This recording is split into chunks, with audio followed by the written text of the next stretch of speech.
आज है 5 जनवरी 2025 दिन रविवार। वेलकम बैक टू डेली खबरी यूपी। चलिए देखते हैं उत्तर प्रदेश की 25 फटाफट बड़ी खबरों को। बिना ब्याज के लोन देगी प्रदेश सरकार, युवाओं के लिए आई यह नई योजना। उत्तर प्रदेश में युवाओं को रोजगार शुरू करने के लिए ब्याज व गारंटी मुक्त लोन दिया जाएगा। उत्तर प्रदेश दिवस के मौके पर 24 जनवरी को मुख्यमंत्री योगी आदित्यनाथ मुख्यमंत्री युवा उद्यमी विकास अभियान की शुरुआत करेंगे। इस योजना के तहत हर वर्ष 1 लाख युवाओं को रोजगार दिया जाएगा। पहले चरण में 25,000 लाभार्थियों को लोन उपलब्ध कराया जाएगा। किसानों को लेकर सीएम योगी का महत्वपूर्ण कदम। पराली के बदले गौवंश खाद दे रही यूपी सरकार। यूपी सरकार ने पराली जलाने के मामलों पर लगाम लगाने और किसानों को लाभ पहुंचाने के उद्देश्य से पराली के बदले गौवंश खाद योजना की शुरुआत की। गौवंश खाद गौवंश पशुओं की गोबर से बनी खाद है। मुख्यमंत्री योगी आदित्यनाथ के नेतृत्व में यह अभियान प्रदेश में किसानों की आय को बढ़ाने और पर्यावरण संरक्षण की दिशा में एक महत्वपूर्ण कदम है। श्रद्धालुओं की सेवा में लगेगी परिवहन निगम की 40 इलेक्ट्रिक बसेस एक चार्जिंग में चलेंगी। 200 किलोमीटर महाकुंभ के दौरान श्रद्धालुओं को परिवहन सेवा सुलभ कराने के लिए इलेक्ट्रिक बसेस का संचालन शुरू किया जा रहा है। महाकुंभ से पहले प्रयागराज में 10 से 15 इलेक्ट्रिक बसेस का संचालन शुरू हो जाएगा, जबकि 29 जनवरी को मौनी अमावस्या के प्रमुख स्नान पर्व तक 30 और बसेस को लखनऊ मुख्यालय से प्रयागराज भेज दिया जाएगा। इलेक्ट्रिक बसेस विभिन्न रूट पर श्रद्धालुओं को परिवहन सेवा उपलब्ध कराएंगे और उनके सफर को आसान बनाएंगी। महाकुंभ के दौरान अयोध्या आने वाले श्रद्धालुओं को न हो असुविधा। मुख्यमंत्री योगी आदित्यनाथ ने शनिवार को भाजपा कार्यकर्ताओं से बैठक के उपरांत प्रशासनिक अधिकारियों के साथ समीक्षा बैठक की। आचार्य नरेंद्र देव कृषि विश्वविद्यालय कुमारगंज के सभागार में जनपद के वरिष्ठ अधिकारियों के साथ मुख्यमंत्री ने महकम 2025 के दौरान अयोध्या आने वाले श्रद्धालुओं की सुरक्षा, क्लाइड मैनेजमेंट, आश्रय स्थल आदि को लेकर जानकारी हासिल की। कुंदरकी की तर्ज पर मिलके पूर्व चुनाव लड़ेगी भाजपा। मुख्यमंत्री योगी ने खुद संभाली कमान। भाजपा कुंदरकी उपचुनाव के तर्ज पर अयोध्या के मिल्कीपुर उपचुनाव भी लड़ेगी। मुख्यमंत्री योगी आदित्यनाथ ने खुद प्रतिष्ठित सीट की कमान संभाली है। उन्होंने अपने 6 मंत्रियों को भी यहां उतारा। योगी शनिवार को फिर अयोध्या पहुंचे। वे कार्यकर्ताओं के साथ बैठक कर उन्हें जीत का मंत्र देंगे। मिल्कीपुर का उपचुनाव दिल्ली विधानसभा चुनाव के साथ होने की संभावना जताई जा रही है। सीएम योगी ने की घोषणा, ट्रैफिक पुलिस में बनेगी अलग महिला विंग, तत्काल 10,000 नियुक्तियां करने के आदेश। मुख्यमंत्री योगी आदित्यनाथ ने यातायात पुलिस में महिलाओं की अलग विंग बनाने का आदेश दिया है, जिसमें महिला निरीक्षक, उपनिरीक्षक और सिपाही की अलग से तैनाती की जाएगी। उन्होंने यातायात पुलिस कर्मियों की कमी की दृष्टिगत 10,000 अतिरिक्त पद सृजित करने पर विचार करने को भी कहा। मुख्यमंत्री कार्यालय ने सड़क सुरक्षा परिषद की बैठक से संबंधित दिशा निर्देश विभागों को जारी कर दिए हैं। सीएम योगी के सम्मेलन में शामिल होंगी अखिलेश यादव की महिला विधायक, इस मुद्दे पर करेंगी बात। उत्तर प्रदेश मुख्यमंत्री योगी आदित्यनाथ ने यूपी और उत्तराखंड की सभी महिला विधायकों के सम्मेलन का आयोजन किया है, जिसमें यूपी की 48 और उत्तराखंड की 8 महिला विधायक शिरकत करेंगी। इस सम्मेलन का आयोजन महिलाओं को मजबूत और सशक्त करने के लिए किया है। इस सम्मेलन में विपक्ष के महिला विधायकों को भी निता दिया गया। इसमें सपा के विधायक नसीम सोलंकी भी शामिल है।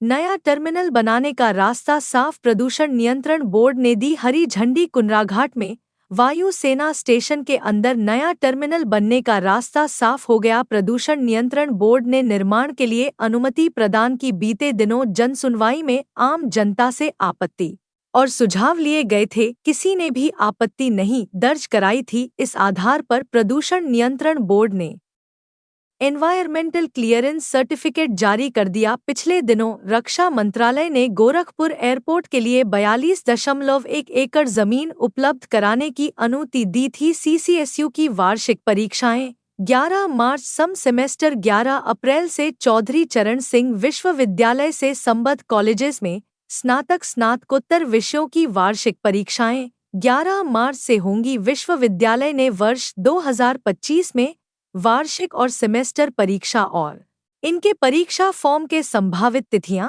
जारी कर दी। विश्वविद्यालय अगले हफ्ते में यूजी पीजी प्राइवेट के परीक्षा फॉर्म ऑनलाइन करने जा रहा है। छात्रों को 1 माह से अधिक समय केवल प्राइवेट परीक्षा फॉर्म भरने के लिए मिलेगा। जहां हिंदू कभी नहीं जा सके वहां बन रही पुलिस चौकी। उत्तर प्रदेश के मुख्यमंत्री योगी आदित्यनाथ ने कहा कि जहां हिंदू कभी जा नहीं सके थे वहां पुलिस चौकी बन रही है। उन्होंने कहा कि राम की परंपरा विकास की परंपरा है, बाबर की परंपरा बेटी की सुरक्षा पर खतरा, व्यापारियों पर खतरा, किसानों पर खतरा है। उन्होंने संभल का जिक्र करते हुए कहा कि 1976 को याद करो, जहां कभी हिंदू नहीं जा पाए थे वहां पुलिस चौकी बन रही है।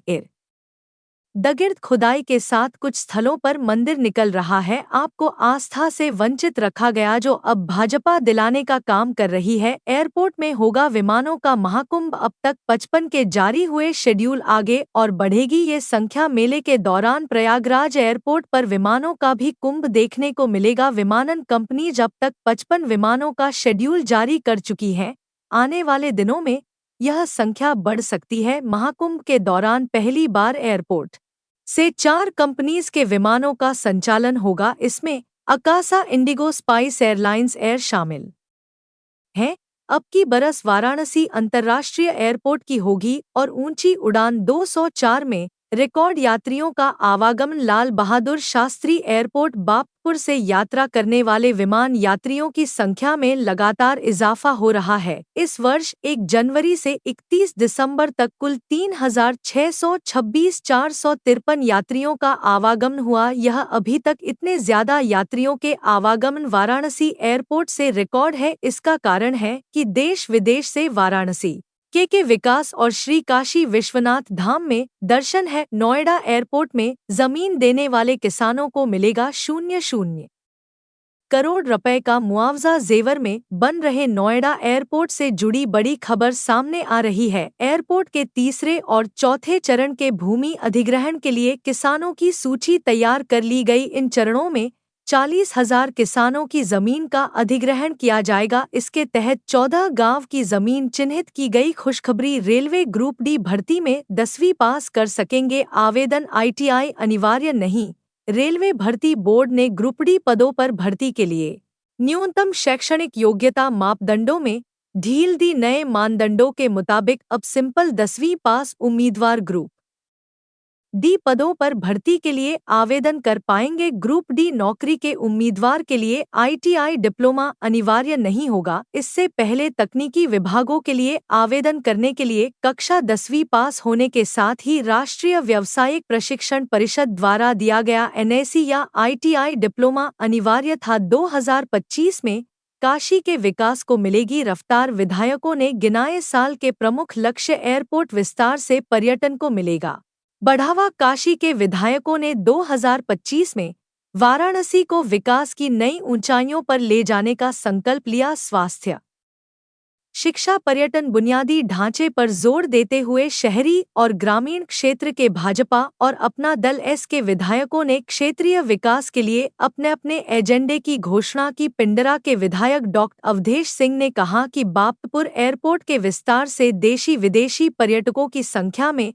वृद्धि होगी। यूपी के SC गांव में अब आएगी विकास की बहार। KDA में किया गया शामिल। कानपुर के लोगों के लिए खुशखबरी है। कानपुर विकास प्राधिकरण ने 2025 के लिए बड़ी योजनाओं की तैयारी कर दी है। KDA ने कानपुर आउटर क्षेत्र के लगभग 80 गांव को अपनी सीमा में शामिल कर लिया। इन गांव में विकास कार्य और नई योजनाएं लागू की जाएंगी जिससे करीब 5 लाख लोगों को सीधा लाभ मिलेगा। कानपुर विकास प्राधिकरण ने नोटिफिकेशन जारी करते हुए 80 गांव को अपनी सीमा में शामिल कर लिया है। प्रदेश में बनेंगे 3 नए एक्सप्रेसवे, कानपुर आगरा एक्सप्रेसवे सहित। यह है प्रस्ताव। एक्सप्रेसवे के मामले में उत्तर प्रदेश की रफ्तार अन्य राज्यों से बहुत आगे है। सरकार के शीर्ष प्राथमिकता वाले क्षेत्रों में से एक। नए एक्सप्रेसवे के प्रस्ताव तेज हो गए। इसके तहत लखनऊ नानपारा एक्सप्रेसवे झांसी से कुशीनगर वाया कानपुर लखनऊ एक्सप्रेसवे और कानपुर आगरा एक्सप्रेसवे की रिपोर्ट पर काम हो रहा है अयोध्या में, बोले सीएम योगी। हमको मानने वाले लोग सपा मानती है, बाबर को रोका गया अयोध्या का विकास। मुख्यमंत्री योगी आदित्यनाथ ने कहा कि भारतीय जनता पार्टी विकास और सनातन के प्रतीक श्री राम की परंपरा में विश्वास रखती है, इसलिए अयोध्या को देश ही नहीं समूचे विश्व के सामने विकास के प्रतिबिंब के रूप में स्थापित किया। जबकि समाजवादी पार्टी विध्वंस के प्रतीक बाबर का सम्मान करती है, इसलिए वे जब सत्ता में थे तो यहाँ के विकास को रोका और राम भक्तों पर गोलियां चलवाई। सीएम योगी आज 5 जनवरी को आएंगे शामली जिले के झिंझाना स्थित Ajay Sangal institute of medical science and research college में। मुख्यमंत्री योगी आदित्यनाथ का 5 जनवरी को संभावित दौरा तय किया गया है। इस दौरे के दौरान मुख्यमंत्री कॉलेज का लोकार्पण कर सकते हैं। जनसभा को संबोधित करने की भी संभावना है। महाकुंभ के लिए प्रयागराज से 55 शहरों के लिए मिलेगी सीधी उड़ान।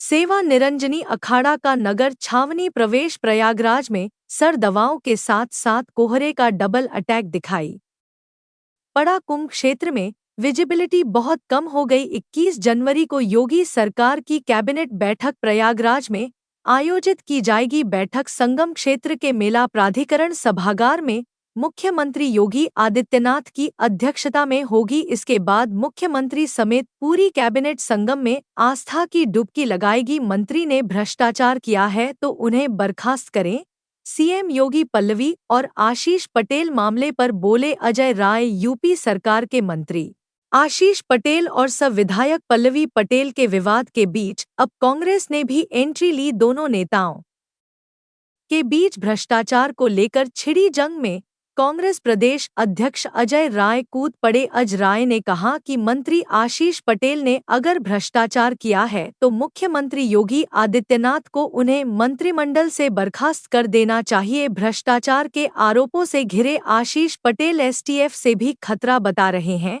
अनाप शनाप बयानबाजी मत करो, सीएम योगी ने दी आशीष पटेल को नसीहत। अपना दल कमेरावादी के नेता और सिराज सीट से विधायक पल्लवी पटेल के साथ यूपी सरकार के मंत्री आशीष पटेल का विवाद यूपी की सियासत में काफी गरमाया हुआ है। इस बीच आज उन्होंने मुख्यमंत्री योगी आदित्यनाथ से मुलाकात की। इसमें सीएम योगी ने उन्हें ज्यादा बयानबाजी न करने की सलाह दी। सीएम योगी आदित्यनाथ ने आशीष पटेल से आधे घंटे की मुलाकात की, जिसमें उन्हें आशीष पटेल ने पूरे विवाद पर सफाई दी है। ग्रेटर नॉर्थ वेस्ट में खुलेगी ऑस्ट्रेलियन यूनिवर्सिटी। ग्रेटर नॉर्थ को अंतर्राष्ट्रीय शिक्षा के मानचित्र पर नई पहचान मिलने जा रही है। ऑस्ट्रेलिया का प्रसिद्ध वेस्टर्न सिडनी विश्वविद्यालय भारत में अपना पहला परिसर खोलने की तैयारी कर रहा है। यह परिसर उत्तर प्रदेश के ग्रेट नोएडा वेस्ट के नॉलेज पार्क 5 में स्थापित किया जाएगा। इस परियोजना के लिए डी पार्क के पास 7 एकड़ जमीन चिन्हित की गई। अग्निवीर वायु भर्ती के लिए 7 जनवरी से करें